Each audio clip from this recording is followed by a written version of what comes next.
Assalamualaikum warahmatullahi wabarakatuh. Akkam jirtu hordoftoota YouTube channel Hatikaa Oro.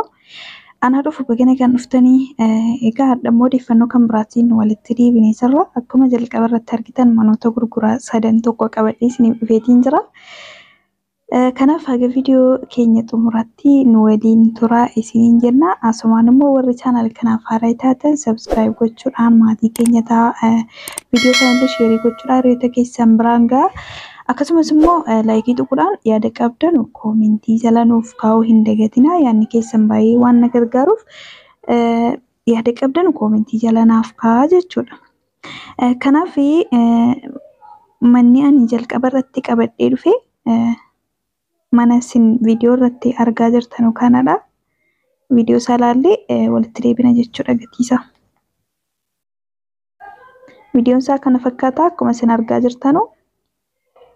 Ilaala xumuraatii sana booddee gara gatii isaatti deemnaa jechuudha.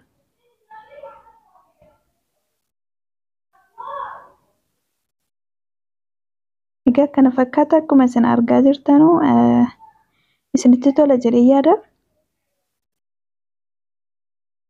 Egaa isingaa manni kun kaaree 500 irratti argama. Suuqii of fuulduraa qaba yookaan filafiitiidha. Suuqii qaba. Sarviisii 3 immoo gibbiidhuma keessaa qaba. Gibbiin isaa kaaree 500dha. Akkuma isin jedhee baay'ee tokko guddaadha. Gatiin immoo miliyoona 2.5 yookaan miliyoona 2,500dha. Manni kun kan argamu godina Jimmaa Aanaa Limmuu Gannat bakka jedhamu magaalaa keessatti argama. Mana baay'ee guddaadha. Akkuma isin viidiyoo irratti argitanii egaa gatiin isaallee madaalawaadha akkuma isin argaa jirtanu. Baay'ee tokko namatti tola. Egaa abbaan mana kana bitachuu barbaaddan karaa lakkoofsa WhatsAppii fi akkasuma Telegiraamiidhaan nu argachuu dandeessu. Isinitti tola jedhee yaada. Yaada qabdanus asumaan koomentii jala nuuf kaa'aa. Manni inni lammaffaan mana isin viidiyoo irratti argaa jirtanu kanadha. Viidiyoo isaa ilaallee gara gatii isaatti deebinaa jechuudha kanas.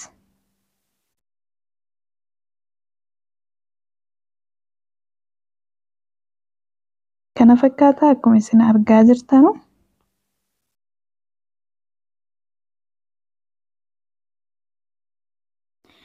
Egaa manni kun kan argamu sulultaa safarri addaa isaa Hajmaa bakka jedhamutti argama.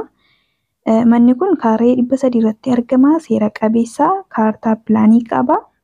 Sulultaadha. Safarri addaa isaa immoo akkuma isiniin jedhe Hajmaa bakka jedhamutti argama jechuudha. Gatiin isaa immoo miliyoona 2.6 yookaan miliyoona 2,600 jechuudha. Abbaan mana kanallee bitachuu barbaaddan karaa keessaan quunnamuu dandeessu jechuudha. Manni inni sadaffaan mana isa asirratti argaa jirtanu kanadha. Kanallee viidiyoo isaa ilaallee walitti deebina jechuudha.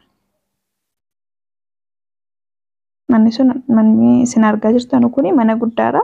Filafiititti yeroo ilaaltanu manni xiqqoo isinitti fakkaachuu danda'a. Garuu gara dudduubaa irratti mana baay'ee guddaadha. Mana shaklaadhaan kaabamedha. Manni kun mana baay'ee guddaadha akkuma isin argaa jirtanu.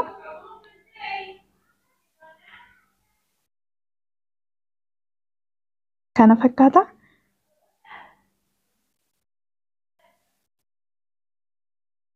Egaa manni kun kaaree 400 irratti argama. Sarviisii kiraayiidhaaf ta'u yookaan akka raayyamu sarviisii 4 ofirraa qaba jechuudha.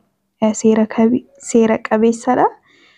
Akkasuma gatiin isaa immoo miliyoona 1.5 yookaan miliyoona 1,500dha.